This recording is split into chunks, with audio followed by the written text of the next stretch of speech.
Hello, youth. Thank you for joining us for another session. Today's topic is loyalty to God. And what's interesting is I'm always amazed by this. The word and the worship are not usually coordinated, as in we don't inform each other of this is the lesson or these are the hymns I'm going to sing. So the fact that it was coordinating today was really, really impressive, but that's amazing because it's all God. So that was a wonderful worship about how Christ is our firm foundation, and then when in my life I know about God, how can I keep it in? So that was all really wonderful and matching for today's lesson that I want to share with you. I'm excited to do so. It's called Loyalty to God. I'd begin by telling you the dictionary definition of loyalty, but I'm sure that even all of you, the youngest of you and the oldest of you and everybody in between, you've heard the word loyalty before. But if you don't know the exact meaning, it is defined as a strong feeling of support or allegiance or duty towards someone or something. And what I'm here to tell you about is loyalty to God. I'm asking you today onwards to be loyal to your Heavenly Father Creator, who is God, because whether you already knew this or not, God is loyal to you. He has always been loyal to you. Since the day you were born, He has looked after you, and His loyalty has come in so many different ways, but for many of us, we possibly cannot even say in one single way how we've been loyal to God. Maybe in your heart right now you're thinking, am I even loyal to God? I've never considered that before. So I hope today helps you realize and consider that and make a decision for yourself. Have you been loyal to God? Are you loyal to God? Is being loyal to God something you want to do now for the rest of your life? And so, as you can see, this famous Bible story is Daniel in the lion's den. I'm not going to talk about exactly Daniel in the lion's den, but I'm definitely going to cover the whole book of Daniel with you in the time that we have. Don't worry, it won't be too long. So the key verse today is Daniel chapter 10 verse 12. Do not be afraid, Daniel. Since the first day that you set your mind to gain understanding and humble yourself before your God, your words were heard. I'll explain more as the story happens, but first let me take you to the historical context and where we begin.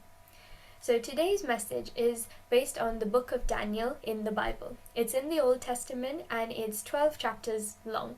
I say long because for me that's not very long at all, especially not if you read the big books of the Bible, which will take you to 50 plus chapters. So if in fact you've never read the book of Daniel, please feel free to do. It's an incredibly interesting story and full of miracles. So definitely go give it a read. If you haven't read it before, or if you learned this in Sunday school, or your pastor has preached this, or your parents have taught you, let's recap it together.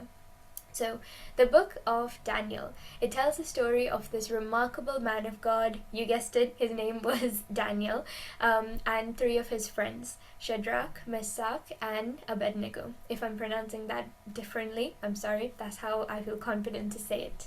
So, what do we know about Daniel to begin with is that in Daniel 1 verse 1, in the 3rd year of the reign of Jehoiakim, king of Judah, Nebuchadnezzar, king of Babylon, came to Jerusalem and besieged it. And I know we've spoken about this before in the book of Ezra that we studied. But now this is about the character of Daniel.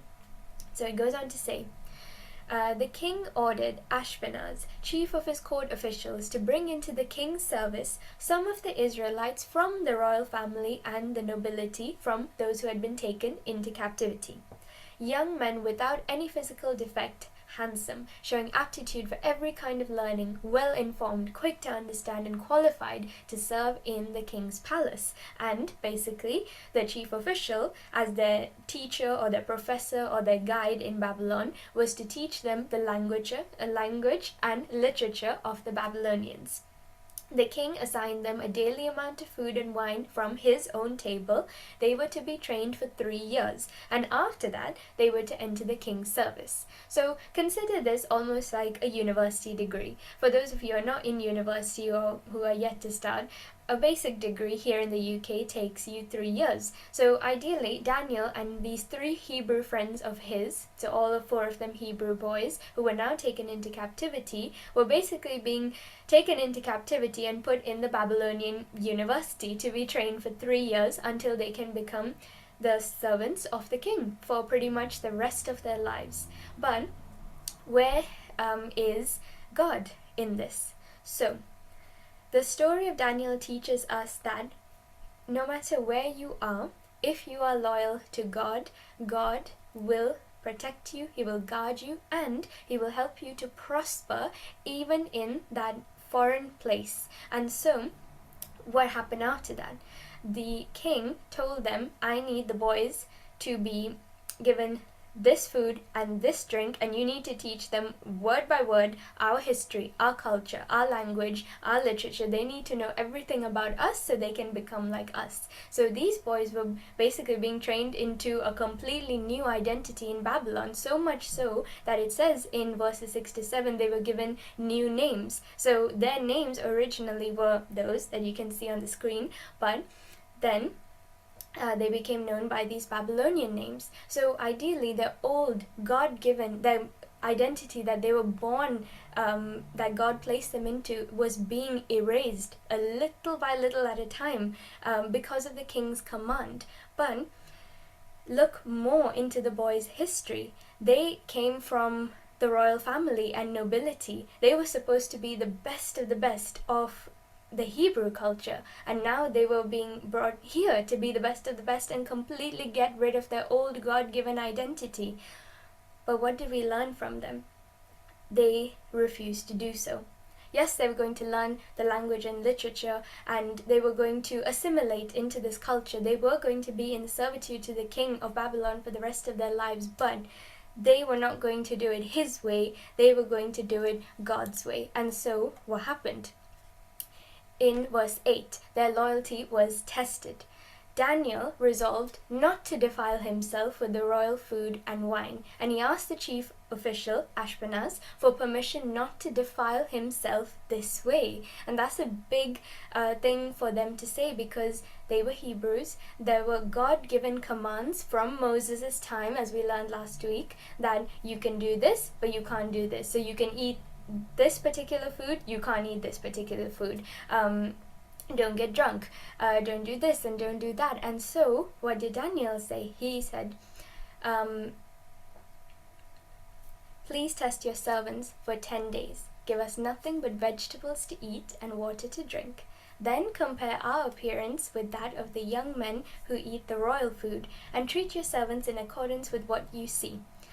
But there was an issue with this. While they remained confident because they were obeying their God-given commands to, you need to eat this and drink this and avoid everything else, the chief officials and the guard who was appointed to them were really concerned, and they didn't understand why Daniel was saying this. And they said, but I'm afraid of my lord the king, who has assigned your food and drink. He's literally given the word and said, I select these from my table, which means that's the best table in the whole land with the best cooks making the best food in the land. How can you possibly refuse the king's food and the king's command? And you're going to put us in trouble for listening to you. You're just young boys. You should listen to us. And he in fact said, why should the king see you looking worse than the other young men your age? Then he would have my head because of you. But look at the line that came before that. In verse 9, now God had caused the official to show favor and compassion to Daniel, and he agreed to what they asked for and tested them for 10 days. So as difficult as it is to do in our situations today, as it would have been for Daniel, still, being loyal to God when we are tested will prove in our favor. It will work in our favor. Look what happened to Daniel and his friends. I think very easily, as was the ways of that time, just for going against the king in the smallest of ways, he could have had their heads. He could have got rid of these 4 young boys so easily and said, what's 4?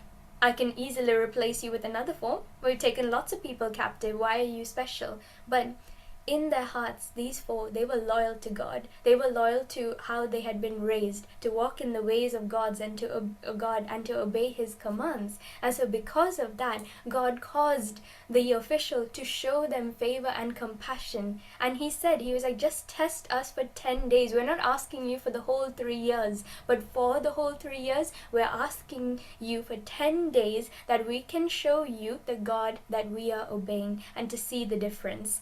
And so what happened, sure enough, it was amazing. But before we get to that, I want to also emphasize on these small things.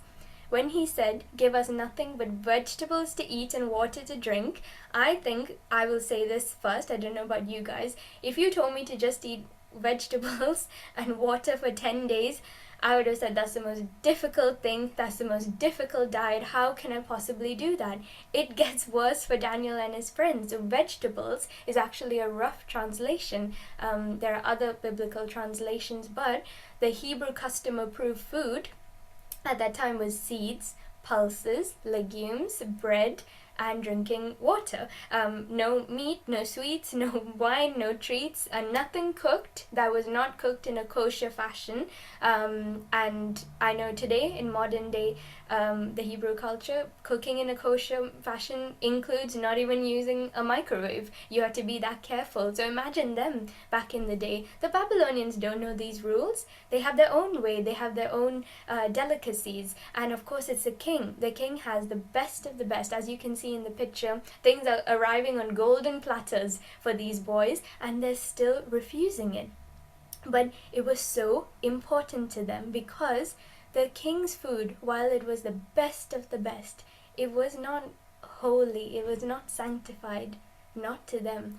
God's food is holy. Look at what they decided to eat: vegetables, seeds, pulses, legumes. For us, that's dal or paripu, if you say it in Sinhalese. And this is just seeds. You want them to eat seeds and drink water for 10 days? No wonder the people over them were so concerned and saying, you are just going to be malnourished, you're going to look terrible, and we are going to look like we starved you, basically.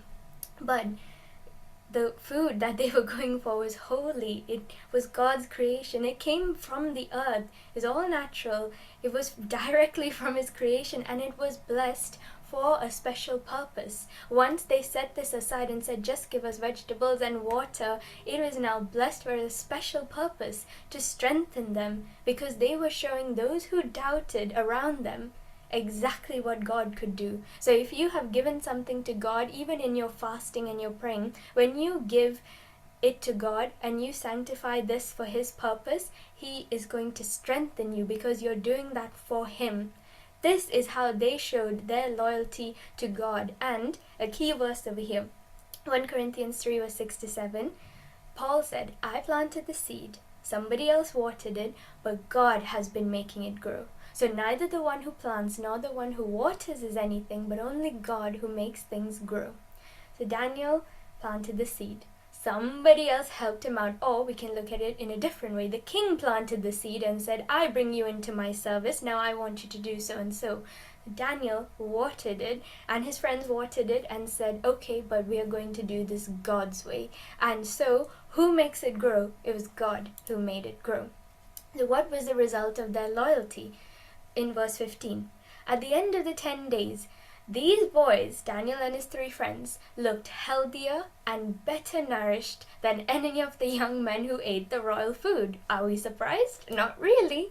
So the guard took away their choice food and wine, which is all the king's table stuff they were to drink, and gave them vegetables instead, because he himself is now impressed, and I bet he wanted to go on this vegetarian, amazing, God-given diet as well. And today, that diet is actually called the Daniel fast. If any of you have done the Daniel fast, I've heard it's quite difficult, but that's what they did. And so in verse 17 it says, to these young men God gave knowledge and understanding of all kinds of literature and learning, exactly what the king wanted them to do, but they went above and beyond. Why? Did that knowledge and understanding come from themselves? Yes, sure, they studied, sure, they opened the book and had to start the learning process, but who gave them that knowledge, that ability to understand, to absorb everything in? That was God. And Daniel, in particular, it said, could understand visions and dreams of all kinds. And how is a young boy going to do that all by himself? Because it was not him doing it by himself, it was God who was strengthening him to do that. And so, at the end of the time set by the king to bring them into his service, so that means 3 years later, the chief official presented them to Nebuchadnezzar. So now it's 3 years of this wonderful Hebrew food, this God-given food, and the king talked with them, and he found none equal to them. So they entered the king's service. In every matter of wisdom and understanding about which the king questioned them, he found these 4 boys 10 times better than all the magicians and enchanters in his whole kingdom. This is evidence of loyalty to God. Look at what God did for them in just 10 days of loyalty. And now look at them come out of 3 years of loyalty, and they are the best of the best. In fact, they are said to be, in the word it is written, 10 times better than those who are older than them, supposed to be more educated than them, those who are originally Babylonians to begin with. You think a Babylonian would know their own literature, language and culture better than Hebrew boys who have been taken into captivity. And what was amazing about these 4, and is not talked about enough, is that because they came from royalty and nobility, remember, being taken into captivity in a foreign land means you are utterly disgraced. That was a shame. You should be ashamed of who you are, the fact that you lost this war, the fact that we have basically taken you prisoner. You're just technically a prisoner in the king's palace. You happen to be the cream of the crop, and now he wants to make you the best of the best. But they were so outstanding. They were a remarkable example in their time to show that even at this young age, they were loyal to God. They were loyal to the only one who could have saved them and helped them and prospered them in this new land. So even though they were prisoners in the eyes of the world, they were children of God. And because they were loyal to Him, He was loyal to them. And obviously, He prospered them so much. That was them when they were young. Now years have passed. It's beyond these 3 years. What happened to them after? What happened to these 4 boys? First, let's talk about Shadrach, Meshach, and Abednego.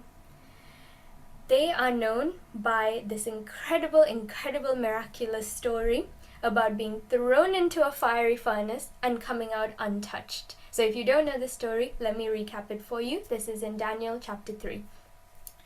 King Nebuchadnezzar, as you can see in this picture, he constructed this massive golden idol, and he said, at this certain time, when the music starts, every single person in the land, the whole of Babylon, needs to bow down, no questions asked. Anybody who doesn't do this is going to face the death penalty. Again, no questions asked, no protests, and you can clearly see in the picture every single person is just down on their face because they don't want to defy the king's command. Then you bring in our 3 boys. Daniel was not in this particular picture, but it's focused on the 3 boys. They have experience already of what an amazing thing God did for them over 3 years ago when they first came to this land as captives and prisoners. They saw what God did for them. They saw how being loyal to God really blessed them in the king's house, and it's now like the king doesn't even remember them, and he says, you don't want to bow down to this idol, you dare defy me, into the oven, basically, into the blazing furnace. And so it says in verse 17 onwards, they defy him still because they never stop being loyal to God.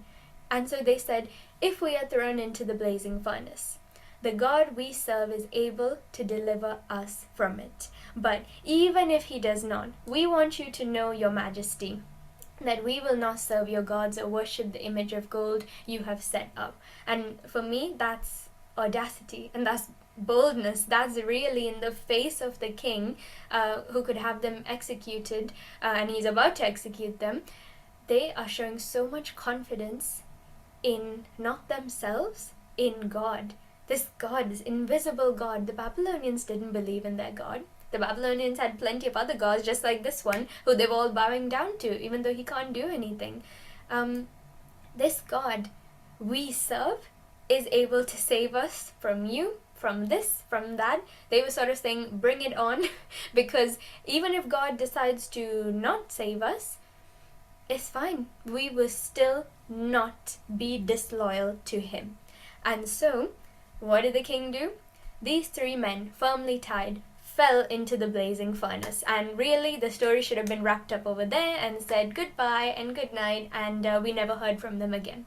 But sure enough, when you're loyal to God, you see what happens. In verse 25, it says, the king is saying this, look, I see 4 men walking around in the fire when 3 were thrown in there, unbound and unharmed. They were tied when they went in, and now they're just unbound, and they're unharmed. They were put into a blazing furnace, and what a verse is missing over here is where it says the guards who were throwing them into the furnace, they died on the spot.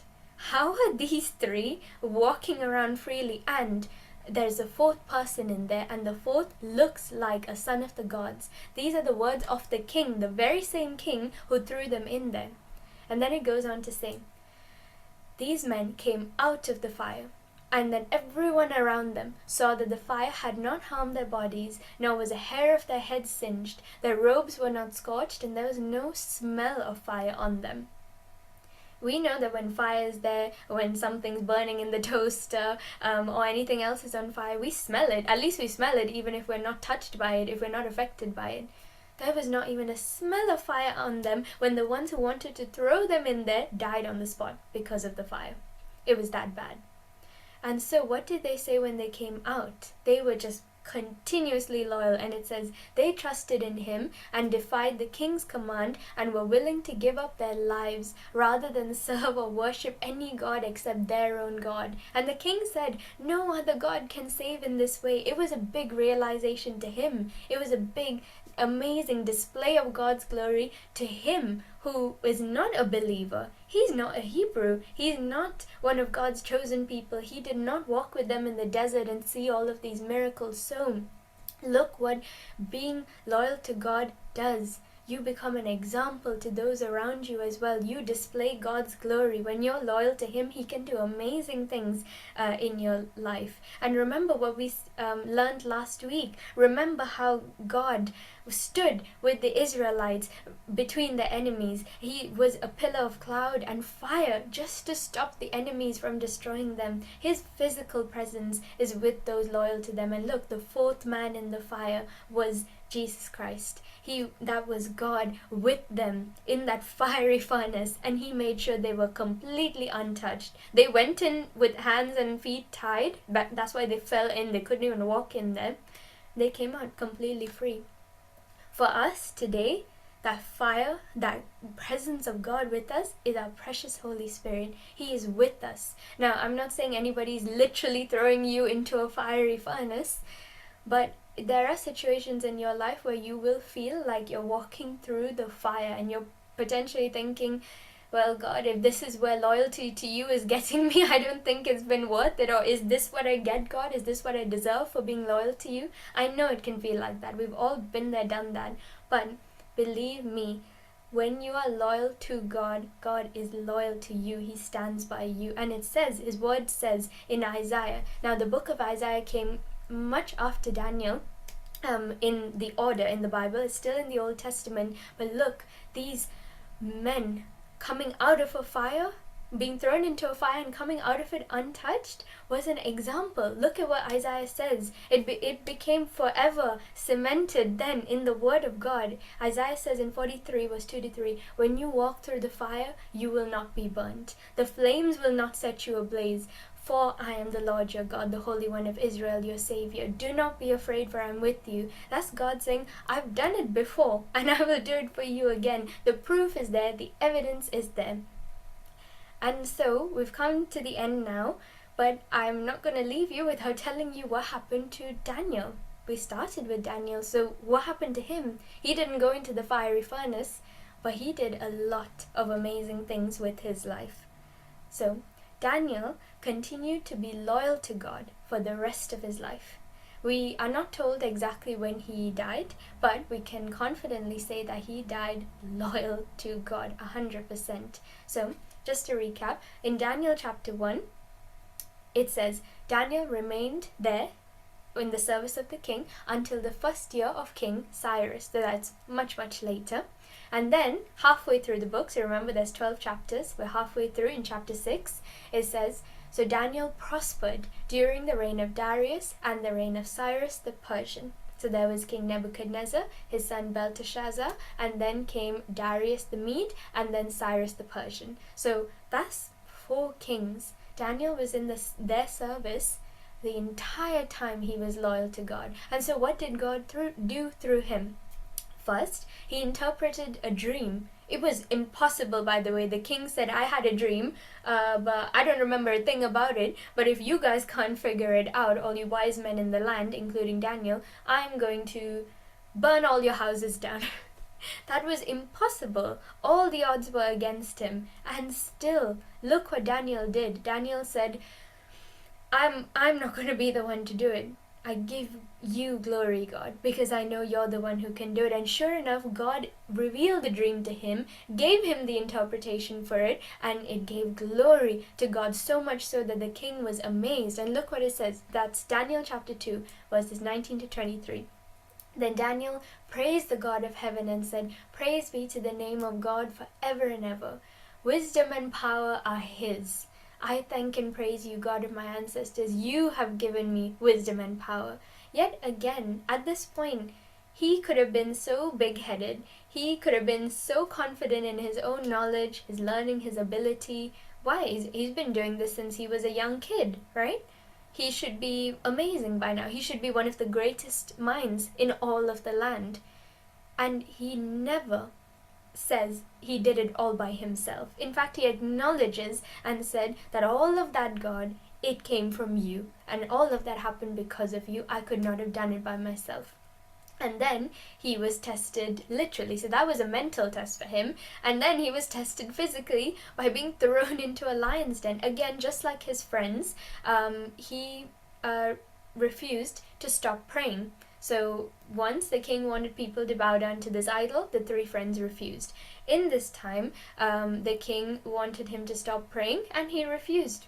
And he said, no way, I'm going to pray 3 times a day still, because I'm loyal to God. And what happened? He was thrown into the lion's den.